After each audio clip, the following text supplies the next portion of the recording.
Meus amados, nós vamos abrir a palavra de Deus no segundo livro das Crônicas, capítulo 21. Segundo livro das Crônicas, capítulo 21.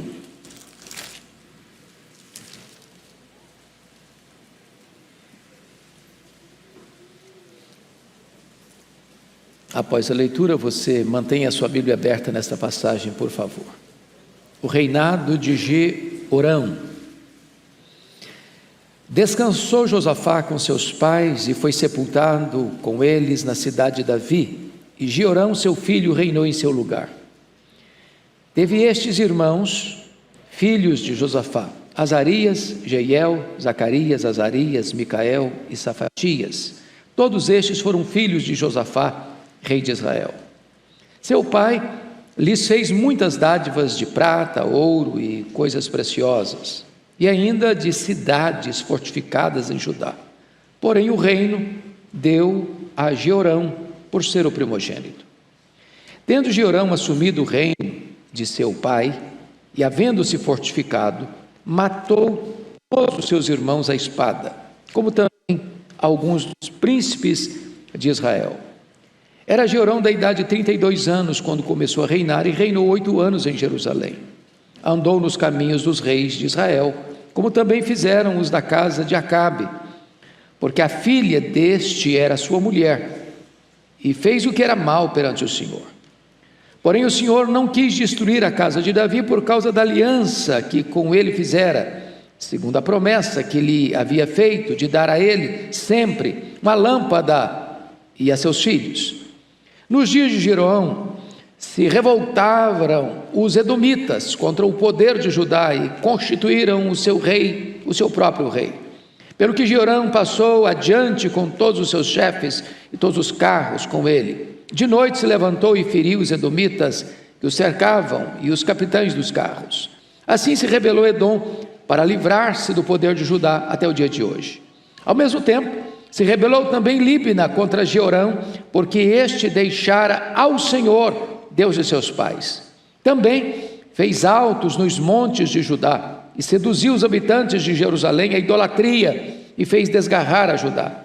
Então lhe chegou às mãos uma carta do profeta Elias, em que estava escrito: assim diz o Senhor, Deus de Davi, teu pai: porquanto não andaste nos caminhos de Josafá teu pai, e nos caminhos de Asa, rei de Judá, mas andaste nos caminhos dos reis de Israel, e induziste a idolatria a Judá, e os moradores de Jerusalém, segundo a idolatria da casa de Acabe, e também mataste a teus irmãos da casa de teu pai, melhores do que tu. Eis que o Senhor castigará com grande flagelo ao teu povo, aos teus filhos, às suas mulheres e a todas as suas possessões. Tu terás grande enfermidade nas suas entranhas, enfermidade que aumentará dia após dia, até que saiam as suas entranhas. Despertou, pois, o Senhor contra Jeorão o ânimo dos filisteus e dos arábios, que estão da banda dos etíopes. Estes subiram a Judá, deram contra ele, e levaram todos os bens que se acharam na casa do rei, como também a seus filhos e as suas mulheres, de modo que não lhe deixaram filho algum, senão Jeoacás, o mais moço deles. Depois de tudo isto, o Senhor o feriu nas suas entranhas com enfermidade incurável, e aumentando esta dia após dia, ao cabo de 2 anos, saíram-lhe as entranhas por causa da enfermidade, e morreu com terríveis agonias. O seu povo não lhe queimou aromas, como se fez a seus pais. Era ele da idade de 32 anos, quando começou a reinar, e reinou 8 anos em Jerusalém. E se foi, sem deixar de si saudades. Sepultaram-no na casa de Davi, porém não nos sepulcros dos reis. Meus irmãos, eu gostaria de conversar um pouco com vocês sobre escolhas erradas. Este é o único rei da história de Judá, da história de Israel, que tem esta afirmação dolorosa, triste, dramática: e se foi, sem deixar de si saudades. Quem foi este homem? Jeorão, neto do grande rei Asa, que reinou em Jerusalém 39 anos. Um homem piedoso, que andou com Deus. Quem foi este homem que foi filho de um dos maiores reis de Judá, rei Josafá, que reinou em Jerusalém 25 anos. E a Bíblia trata dele como um dos maiores líderes da história de Judá, um dos maiores reis de Jerusalém. Jeorão, embora fosse neto de crente, filho de crente, foi um dos homens mais terríveis da história, não só da humanidade, mas especificamente da história do povo de Deus. Ele começou a reinar com 32 anos, reinou 8 anos e morreu de uma enfermidade dolorosíssima, a ponto das suas entranhas saírem. E ele morreu e nem foi sepultado junto com os outros reis. E a Bíblia traz um alerta acerca da sua biografia. E se foi, sem deixar de si saudades. Por que este homem teve uma história tão triste, uma biografia tão maculada? E deixa para nós um legado tão terrível? O que nós podemos aprender com a história deste homem? Qual é o alerta que a história desse homem traz para os nossos jovens, para os nossos adolescentes, para os nossos pais? O que esse homem fez que hoje você e eu precisamos evitar? E eu gostaria então que nós olhássemos como esse homem desperdiçou as oportunidades da sua vida. Em primeiro lugar, vamos ver os privilégios que ele teve. O primeiro privilégio que esse homem teve está aí no versículo 1. Descansou Josafá com seus pais e foi sepultado com eles na cidade de Davi, e Jeorão, seu filho, reinou em seu lugar. Jeorão era filho de um dos maiores homens da história, de um homem piedoso, de um homem de Deus, de um homem que andou com Deus, que confiava em Deus. Talvez você pudesse acompanhar comigo a leitura que farei no capítulo 17, é só 2 páginas antes desse texto, 2 Crônicas 17, versículos 3 a 6, olha aí o relato do pai dele, da história do pai dele. O Senhor foi com Josafá, 17:3, porque andou nos caminhos de Davi seu pai, e não procurou os Baalins, antes procurou o Deus de seu pai, e andou nos seus mandamentos, e não segundo as obras de Israel. O Senhor confirmou o reino nas suas mãos, e todo o Judá deu presentes a Josafá, o qual teve riquezas e glória em abundância. Tornou-se-lhe ousado o coração em seguir os caminhos do Senhor, e ainda tirou os altos dos postes ídolos de Judá. Imagine você o que é ser criado numa casa cujo pai é um homem de Deus, cujo pai tinha um coração ousado em conhecer a Deus, em buscar a Deus, em andar com Deus, em fazer uma faxina no seu território, tirando a idolatria, tirando tudo aquilo que era errado. E esse menino crescendo nessa casa, olhando para o seu pai, vendo o exemplo do seu pai, percebendo o testemunho do seu pai. Ser um filho que tem um pai que é crente, que conhece a Deus, que anda com Deus, que serve a Deus, é um grande privilégio, um grande privilégio. Mas Jeorão jogou isso fora, ele não imitou o caminho, a vida, o exemplo de seu pai. Mas em segundo lugar, como privilégio, olha o versículo 3 comigo. Seu pai lhes fez muitas dádivas, está falando dos outros filhos, e eu imagino que nenhum pai hoje consegue dar para os filhos o que o Josafá dava para os filhos, porque olha aí o que deu. Seu pai lhes fez muitas dádivas de prata, ouro e coisas preciosas, e ainda de cidades fortificadas de Judá. Falou: meu filho, eu vou te dar um presentinho de aniversário, aquela cidade fortificada é sua, tá? E tem ouro, tem prata. A família nadava em riqueza. Mas olha o verso 3. Porém o reino deu a Jeorão por ser o primogênito. Com 32 anos, ele não só tem cidades fortificadas, ele não só tem riqueza de prata, de ouro, ele era do reino, no apogeu do governo do seu pai, um reino brilhante, um reino próspero, de riqueza, de fortalezas. Ele poderia já ter conquistado o que o pai conquistou, avançar, eu vou avançar, meu pai veio até aqui, eu vou daqui para frente, eu vou alargar as fronteiras, eu vou ter novas conquistas, eu vou ter novas vitórias, privilégios. Se nós não aproveitarmos os privilégios que nós temos dentro da nossa casa, dentro da nossa família, nós podemos jogar todo esse legado, toda essa herança fora. Mas agora vamos ver, depois dos privilégios, vamos ver em segundo lugar os perigos. Perigos. Quais foram os perigos? Primeira decisão errada desse rei chamado Jeorão foi a decisão errada no casamento. Olha o versículo 6 comigo. Andou nos caminhos dos reis de Israel, como também fizeram os da casa de Acabe, porque a filha deste era sua mulher, fez o que era mal perante o Senhor. Agora, imagine vocês, meus irmãos, o que é ter Acabe como sogro e Jezabel como sogra. Não dá para ser feliz, dá? Rapaz e moça, escute isso. Antes de começar a namorar, procure saber quem é a família do rapaz e da moça, viu? Entrar numa família de Jezabel é arranjar encrenca. Ter Acabe como sogro é encrenca. E note vocês que ele se casa com a mulher errada, e ele tem o sogro e a sogra errados, e diz a Bíblia que a sogra dele, a Jezabel, era assassina de profetas. A sogra dele impôs o culto a Baal, lá nas 10 tribos do norte, à força da baioneta, da espada.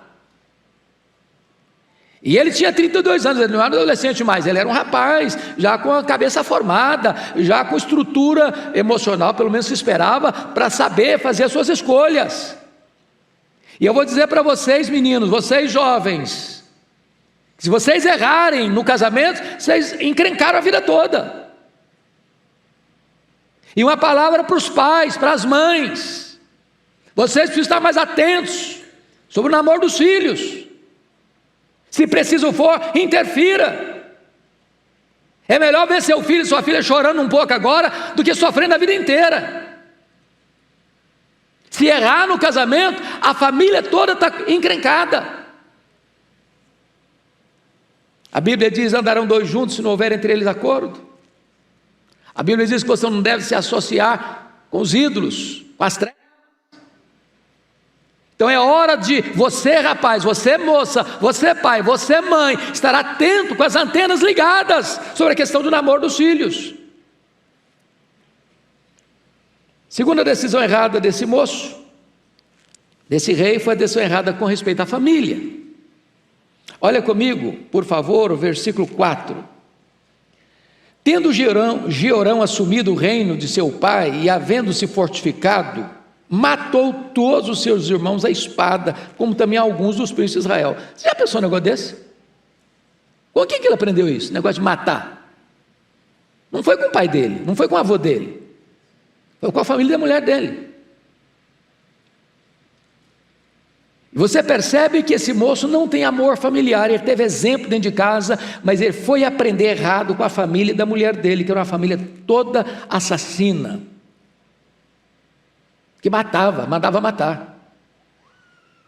E certamente ele faz isso por ciúmes ou insegurança, dizendo: não, olha, cuidado, você tem irmãos aí que podem tomar seu reino, que podem dar uma rasteira em você, que podem jogar contra você nos bastidores, e você vai ser ameaçado. Então, se você quer ter segurança no seu governo, mata todo mundo, mate os concorrentes, mate qualquer pessoa que possa fazer sombra em você, ou ameaçar o seu reino. Olha o verso 13 comigo, olha o verso 13. Mas andastes nos caminhos dos reis de Israel, e induziste a idolatria a Judá e os moradores de Jerusalém, segundo a idolatria da casa de Acabe, e também mataste a teus irmãos na casa de teu pai, melhores do que tu. Ou seja, este rei está matando seus irmãos, e aos outros príncipes. Não é porque eles eram maus, não é porque era gente ruim, não é porque era gente que estava tramando contra ele, não, era gente boa.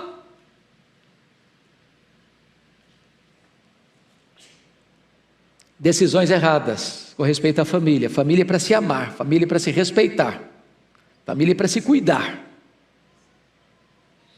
Mas em terceiro lugar, este homem toma uma decisão errada em relação a Deus. Erra no casamento, erra na família e erra também com respeito a Deus. Olha aí comigo os versos 11 a 13. Você pode ler comigo? Vamos juntos? Também fez altos nos montes de Judá e seduziu os habitantes de Jerusalém à idolatria e fez desgarrar a Judá.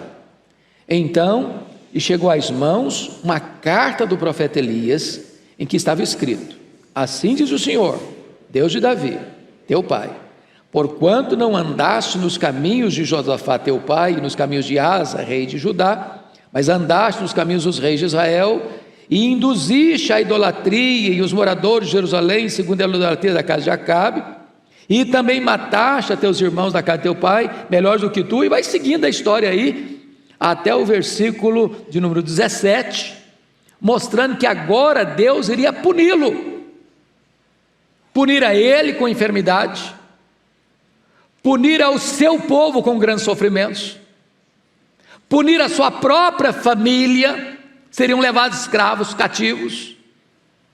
Por quê? Por uma única razão: ele abandonou Deus de seu pai, de seu avô. Ele importou para Judá, para Jerusalém, o culto pagão das tribos do norte, imposta pela sua sogra, culto a Baal. E diz o texto aqui, preste bem atenção, versículo 11: seduziu os habitantes de Jerusalém. Irmãos, nós temos que parar muito para pensar sobre liderança. Liderança. Um líder nunca é neutro. Um líder ou é uma bênção ou é uma maldição. Ou ele vai levar o povo a uma situação melhor, ou ele vai trazer uma derrocada para o povo. Antes de escolhermos uma liderança, seja ela política, seja ela espiritual, nós precisamos parar e perguntar: que tipo de líder? Para onde vai nos levar? Quais são suas crenças? Quais são seus valores? Quais são seus princípios? No que ele crê, no que ele acredita, qual a sua bandeira, o que ele defende, qual a sua plataforma.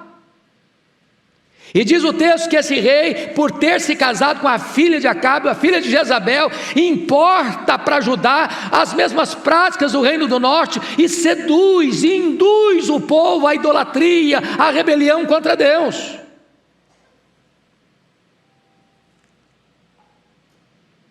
E o versículo 12...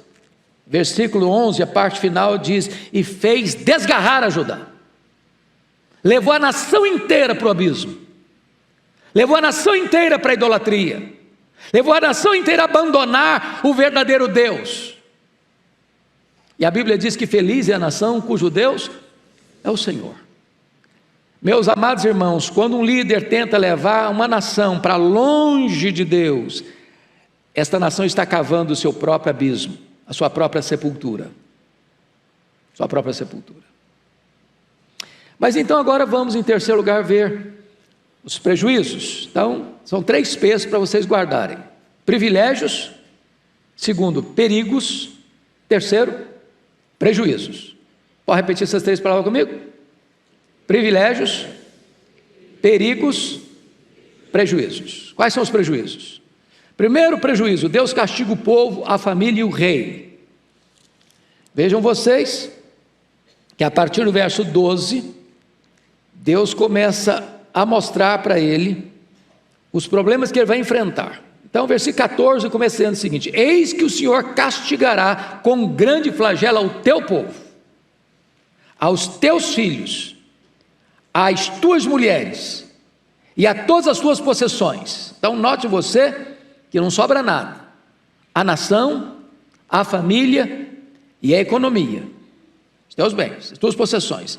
Mas ele também ficou por último para mostrar que a pena tinha que ser mais pesada. Tu terás grande enfermidade nas tuas entranhas, enfermidade que aumentará dia após dia, até que saiam as tuas entranhas. Vê que essa enfermidade tem a ver com o demônio, não. Não é o demônio que está botando essa enfermidade, não. É o próprio Deus. É juízo. É juízo. De Deus não se brinca, de Deus não se zomba, Deus não se deixa escarnecer. E aqui você está percebendo que esta carta vem de quem? Do profeta Elias. Quem é o profeta Elias? O mesmo homem que advertiu Acabe, o mesmo homem que advertiu Jezabel, o mesmo homem que trouxe juízo de Deus àquele reinado ímpio, perverso das 10 tribos do norte. É este homem de Deus que está dizendo o seguinte: olha, não brinque com Deus não, não zombe de Deus não escarneça de Deus não, porque o juízo de Deus virá, e virá sobre você, e virá sobre a sua família, e virá sobre a economia, e virá sobre o povo que está debaixo do teu governo. Irmãos, está na hora de nós termos temor de Deus, temor de Deus. Que quem governa as nações não são os homens, é Deus. Quem governa a igreja não somos nós homens, é o próprio Senhor Jesus Cristo, que é o cabeça da igreja. Tenhamos temor, tenhamos reverência, tenhamos cuidado. Segundo lugar, irmãos, ele não só tem castigo, mas ele perde o reino, perde o reino. Olha comigo aí, versos 16 e 17.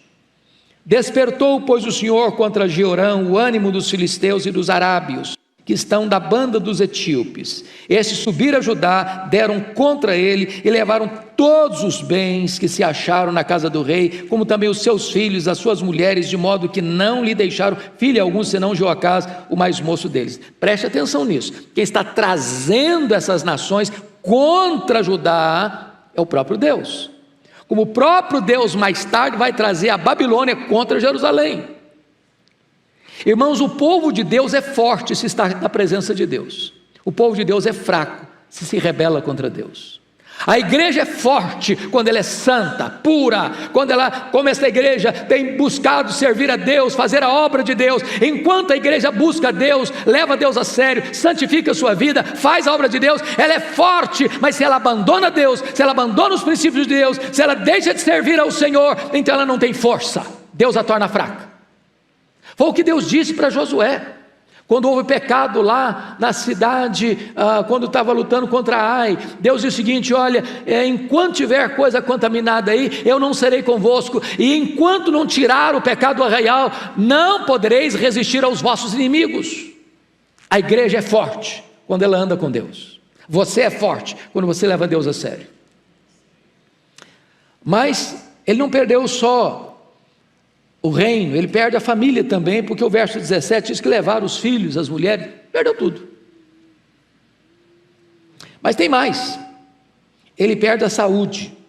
Olha o versículo 14: eis que o Senhor castigará, não é o diabo, não é o mundo, o Senhor castigará com grande flagelo ao teu povo e aos teus filhos e às tuas mulheres e a todas as possessões.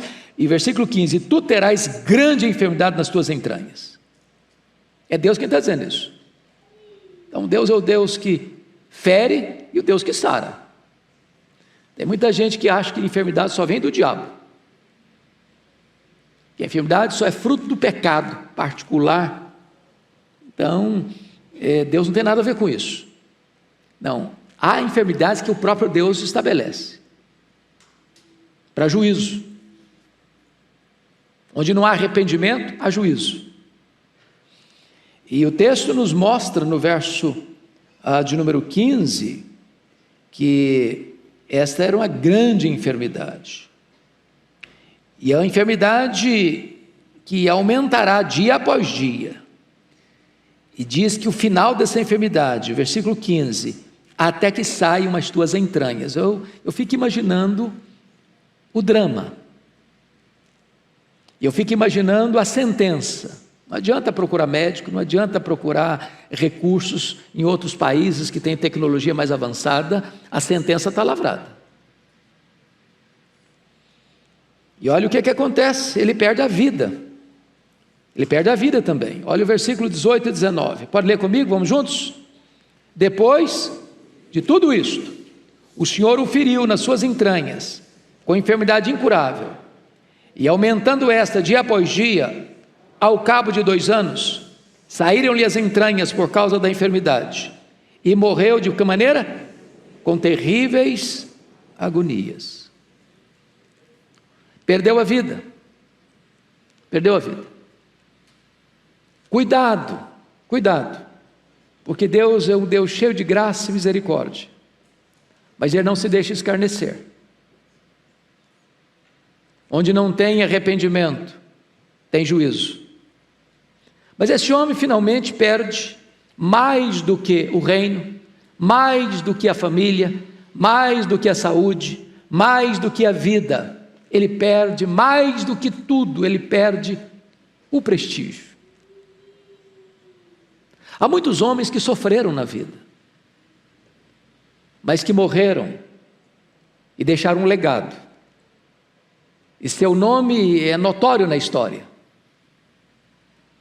Você pega os apóstolos, eles sofreram, eles foram martirizados, crucificados, queimados vivos, mortos à espada, torturados. Mas quando você fala no nome deles, o nome deles, a memória deles, o exemplo deles, o legado deles, encoraja você, anima você. Mas olha o que está escrito sobre esse homem, versículo 20, você pode ler comigo, vamos juntos? Era ele, da idade de 32 anos, quando começou a reinar, e reinou 8 anos em Jerusalém, e se foi sem deixar de si saudades. Meu Deus, não tem uma gota de lágrima no funeral desse homem. Alguém diria, já foi tarde. E o povo não chorou. E o povo nem disse, esse cara não merece nem sequer ser sepultado no sepulcro dos reis. Talvez sepultaram-no numa cova rasa. Estragou a vida, estragou o futuro. E diríamos hoje, perdeu também a sua alma. O que adianta o homem ganhar o mundo inteiro e perder a sua alma? A vida, irmãos, é feita de escolhas. Nós não podemos errar no casamento, nós não podemos errar com respeito à família, nós não podemos errar com respeito à nossa fé, nós não podemos errar com respeito ao nosso Deus. Que esta palavra seja uma palavra de exortação para você e para mim, e que nós aprendamos com os erros dos outros, porque isso é sabedoria, para não caminharmos nas mesmas trilhas sinuosas, a fim de evitarmos as mesmas dolorosas consequências. Que Deus tenha misericórdia de nós e nos ajude.